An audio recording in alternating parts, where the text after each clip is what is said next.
my top 5 tips for editing your comic, novel, screenplay, whatever kind of manuscript you write. Sup peoples, and welcome back to another video. Today I'm going to be talking all about editing. This isn't a topic that I usually cover on my channel, so if you want more videos on it, let me know in the comments down below and I'll be happy to spill all my tips and tricks. Today, however, I'm just going to be talking about my top 5. Now, first up, I have to talk about over-editing. Now, editing is all well and good. I think it's crucial for pretty much any story, but when you start cutting things out that don't need to be cut, that's when you stop boosting your story and you start actively harming it. One of the main reasons that I feel like people might over-edit is just insecurity.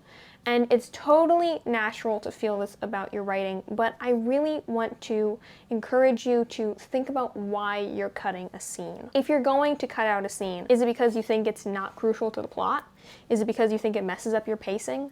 Is it because you think that your characters don't come off in the right way? Or is it because you feel strongly about it and are worried other people won't like it? If you're going to cut a scene to protect yourself from potential disappointment, then I don't think you should cut it, because those are the scenes that you feel strongest about.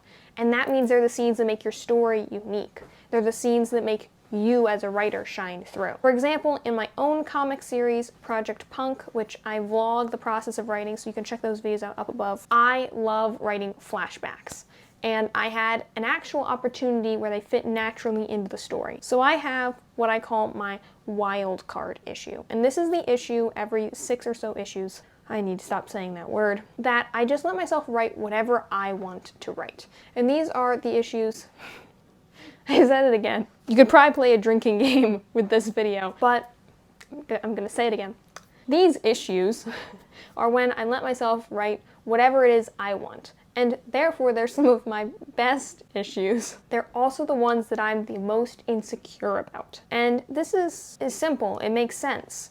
I didn't realize it at first, and I kept cutting these scenes out, but now I can recognize it when it's happening, and I've stopped cutting them, and I've started being able to tell when I'm about to over-edit. So, for example, in this wild card issue, I wrote some flashback scenes, and I'm really proud of them. I think it's one of the best scenes that I've written, but because I feel so passionately about it, I'm really worried that other people won't like it, especially because flashbacks are something that you sort of either love it or you hate it, and it instantly makes me want to cut it out so that there's no chance that someone will hate it. But if I go about things that way, I'm just going to be cutting out all of the things that make my story special. I'm just going to be removing the unique bits that are specifically me. If I cut out the parts that I feel strongest about in my story, then there's going to be no strong emotions coming out of my story, and why would readers care about it? So when you're going to edit a scene, think about why you're editing it. If you're editing it for a practical reason, like the dialogue is off, or the scene structure is a little wonky, go for it, edit it, that's good, great that you noticed that. But if you're gonna remove a scene or change it because you're worried that maybe people won't love it as much as you do, leave it in. I know that dealing with criticism can be super hard. There's gonna be someone out there who loves it just as much as someone else maybe doesn't like it. And at the end of the day, if someone's going to rail at you about not liking something online, you shouldn't be listening to their opinion anyway. Don't think about the people who might not like your story. Think about the person who will love your story. Know that someone out there is going to have a new favorite book, and it's your book. Maybe there's going to be a kid out there that reads your story, or a teenager or an adult, depending on the audience you're trying to appeal to, who's going to read your story and decide they want to become a writer because of it. I have specific stories that made me want to become a writer, so why couldn't your book do that for someone else? Just don't over-edit. Don't cut something that you don't need to cut, and definitely don't cut something for insecurity. My second top tip is to sleep on it. Now, this is something that I've been doing since probably the beginning of my comic book writing. I realized pretty early on that if I started editing as soon as I had written something, I was too in the moment and wrapped up in the writing to edit it properly. So I changed my routine and I started sleeping on it. The way this works is pretty self-explanatory, but basically I would write it, sleep on it, then edit. That simple. And it really does make a difference, because giving your brain this time to sort of reset or even like vaguely forget the exact events of what occurred lets you come at it with fresh eyes and a new perspective. You don't want to be editing your writing with the same brain that wrote it. You want to be editing it with your editing brain. They are sort of different activities, and when I first started writing, I didn't think of them as different. I was just like, well, editing is just rewriting. But not necessarily. You want to be able to view the thing that you're about to edit as though you were a reader, not the writer. So giving yourself that little gap in between can help you to sort of see it without your bias a little bit. And that's what editing is all about. Being able to read your own writing back without the bias of the writer. Believe me, it's hard. But I think that the more you practice and the more that you study and analyze other stories, the easier it will become to do with your own story. I have not hired an editor at any point. I've asked my sister and my grandmother to read some things, but I have never hired an editor. And while I would love to, it's sort of expensive. So I think that the more that I can learn to edit my own work without bias, the better, because that way I can avoid paying an editor to read something over until like I really need to. So just remember, write it, sleep on it, then edit. Brings me pretty neatly into my third tip, which is don't edit while you write. Sometimes this is okay. Like if you're writing something and then you're like, oh, I should have phrased that this way, and you go back and you fix it. But what I used to do when I was younger was write a page, edit the page, write the page, edit the page, write a page, edit the page. It meant that I never really got into the flow of writing or the flow of editing. I was viewing them as too interlinked, when they're actually, like I said before, supposed to be sort of separate activities. Writing for me is all about getting in that flow state, where just like pages and pages and pages get written, and I don't really know what I'm doing, it's just happening.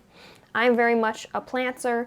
I've got a lot of pantser-like tendencies, and I discovery write quite a bit. Now the problem with editing while that's happening is that it instantly cuts off the flow state. So for example, I was writing this Star Wars fan fiction.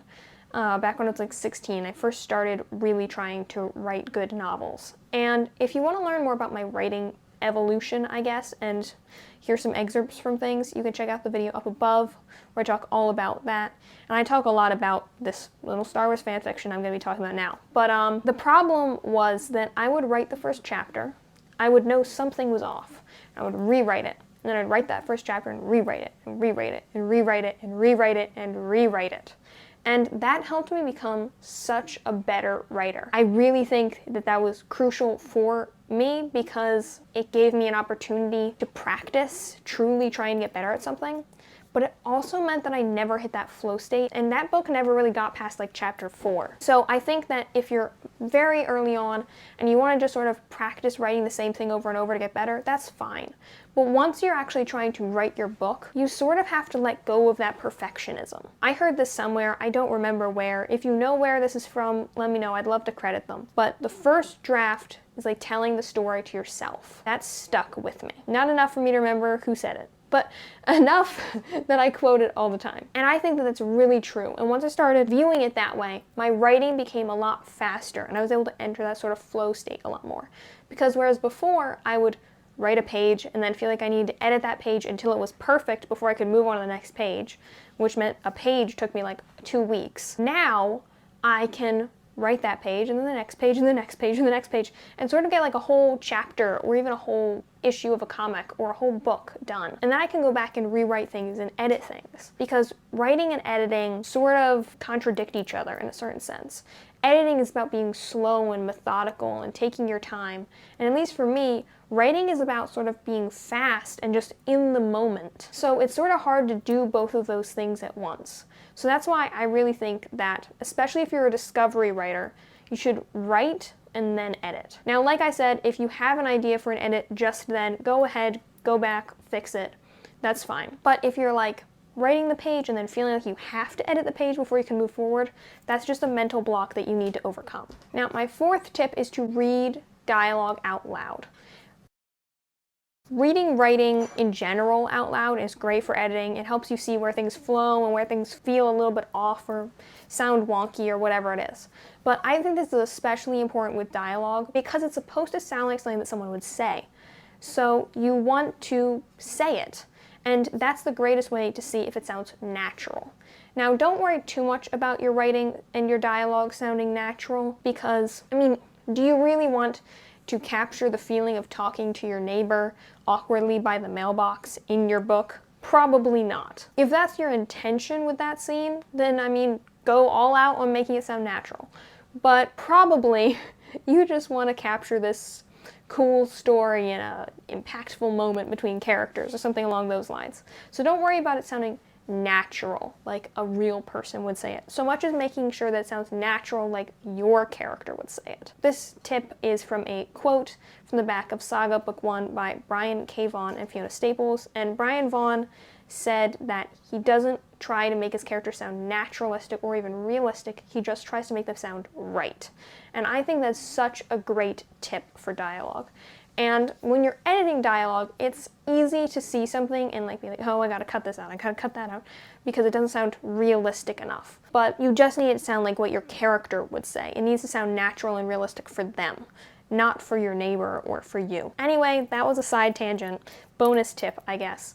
But when it comes to reading dialogue out loud, I think this is important because it'll really help you see what feels natural or realistic for your character. You never want your character's dialogue to sound like prose, unless that's their thing. This is going to be on a character-to-character basis, but at least none of my characters are supposed to sound like they have fancy, flowery prose in their dialogue. They're not supposed to sound like poets. So reading the dialogue back can help me make sure that it sounds right for them to say. And another bonus tip is that you can actually reverse this process to write your dialogue. Once, I was writing sort of an action-y fight scene between two of my characters. It was very dialogue-driven, and they were yelling at each other. And that was sort of hard to write just sitting there typing at my computer. So what I did was I got up, I grabbed a notebook, and I yelled at myself in the mirror, which sounds really silly, and it was a little bit embarrassing, which is why I closed the door.